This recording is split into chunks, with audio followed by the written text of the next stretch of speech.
Assalomu alaykum hammaga. Ushbu videomizda inkubatorga eski 15-20 kunlik tuxumlarni qo'yib qilingan tajriba haqida. Kanalga podpiska bosib qo'yinglar. Xudo xohlasa sizlarga foydali bo'ladigan videolar chiqarishda davom etamiz. Mana birinchi jo'jamizni ochib chiqqan.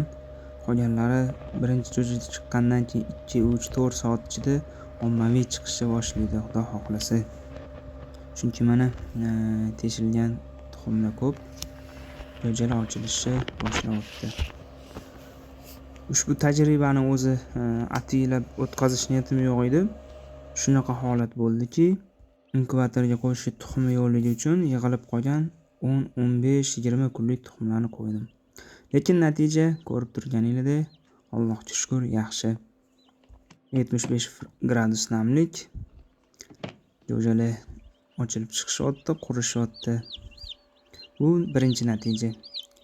Hozir bu birinchi hosilda, birinchi chiqqan jo'jalarni quriganlarini yig'ib olamiz, korobkaga, lampantaga yaxshilab qo'rinishga qo'yamiz. Bu tuxumlar qoldi. Ulardan ham xolis jo'jalar chiqyapti. Ular chiqayotganlari bor, endi chiqadiganlari bor, tuxumni yorib qo'yganlari, ikkita quriyotgani bor. Mana tuxum po'choqlar. Inkubator yopishdan oldin unga suv sepamiz. Bu inkubator ochilganda namlik kamayib ketadi. Shuning uchun sepib namlikni ko'paytiramiz. Mana jo'jalar qurinishyapti.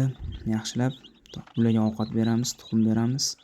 Gradus xolis ko'tariladi. 35-34 gradus yaxshi holat. Birinchi sutka, ikkinchi sutkada. Endi sizlar bilan tuxum po'choqlarni ko'ramiz. Mana E yozilgan. Bularning ma'nosi eski tuxum degani. Mana ko'rsanglar bo'ladi. Xolod degan tuxum. Bu xolodilnikdan olingan tuxum. Bu muzdek holatda xolodilnikda 3-4 kun turgan kamida. Lekin mana jo'ja chiqdi. Buning ichidan ham Allohning qudrati bilan. Bu narsa tajriba uchun qilingan edi. Natijasi bo'ldi. Endi qaysi joyga chiqqanini bilmayman, lekin chiqqani aniq. Qolgani eski tuxumlar, yangi tuxumlar ham bor, aralash. Jo'jalar bo'lsa salomat. Nogiron ochilgani yo'q. Bu birinchi partiyada o'zi unaqa bo'lmaydi ham. Shpagat oyoqliklar. Ularga qurishi bilan ovqat bersa bo'ladi. Men maydalangan tuxum beraman, shakarli suv beraman. Yarim litrga 1 choy qoshiq shakar. Bu glyukoza, antistress va quvvat bo'ladi. Mana ikkinchi partiyani ham yig'ishtirib oldim. Ikkita qurimagani qoldi, tuxum po'choqlar. Ozgina tuxum qolib ketdi. Bu ochilmagan tuxumlar. Bularni tekshiramiz. Bittasidan chiqyapti jo'ja. Inshaalloh chiqadi. Bu partiyadagi tuxum po'choqlarda ham eski tuxumlar bor. Mana ko'rib tursanglar bo'ladi. Juda eski deb yozilganlar. Juda eski. Bu 20 kunlikda undan ko'p saqlangan salqinxonada. Lekin unaqa bo'lmaydi. Unaqa tuxumdan jo'ja chiqmaydi deganlar uchun bu isbot. Mana bu kir tuxum. Kir yozilgani sababi holati yomon, kir bo'lib ketgan, titrab bir burchakda yotgan tuxum yaxshilab tozalab inkubatorga qo'yganman, chiqadimi deb. Mana bu ham Allohning qudrati bilan chiqqan. Bu tajriba edi. Bu ham muvaffaqiyatli. Bu tuxumlarning hammasi o'zimning xo'jaligimdan edi.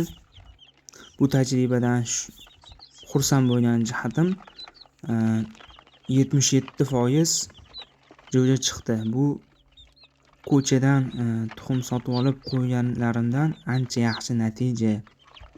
Jo'jalar sog'lom, orasida shpagat lapali nogiron chiqqani yo'q. Urug'lanish ham deyarli 100%. Mana oxirgi tuxum. Qolganlari tekshirildi. Qolganlarida harakat rivojlanish to'xtagan. Endi oxirgisini kutamiz inshaalloh. Undan ham chiqsa qolganlarni safiga qo'shiladi. Yana bitta narsani aytib o'tish kerakki, avvalgi safarlarda bu jo'jalarni ochilgan inkubatorni Nest inkubatorda muammo bor edi. Shilimshiq bo'lib qolib, jo'jalar chiqa olmasligi, o'lib qolishi.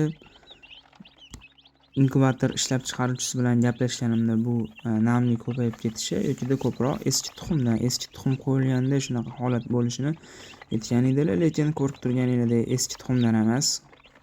Tuxum yaxshi saqlansa va bu jo'jalarning ota-onalari to'g'ri xulosa sog'lom bo'lsa, natija yaxshi bo'ladi. Lekin inkubatorni namligini kamaytirdim, qo'shimcha teshuvlarini ochib, havo aylanishini yaxshiladim. Bu ham balki katta plyus bo'lgandir. Mana jo'jalar katta bo'lishyapti. Allohga shukr, sog'lom. Bruder rejimda. Bu yerda hozir boshqa inkubatorda ochilgan qora shahzoda jo'jalari bilan birga boqilyapti. Inshaalloh 2 haftalik bo'lgandan keyin savdoga chiqaramiz.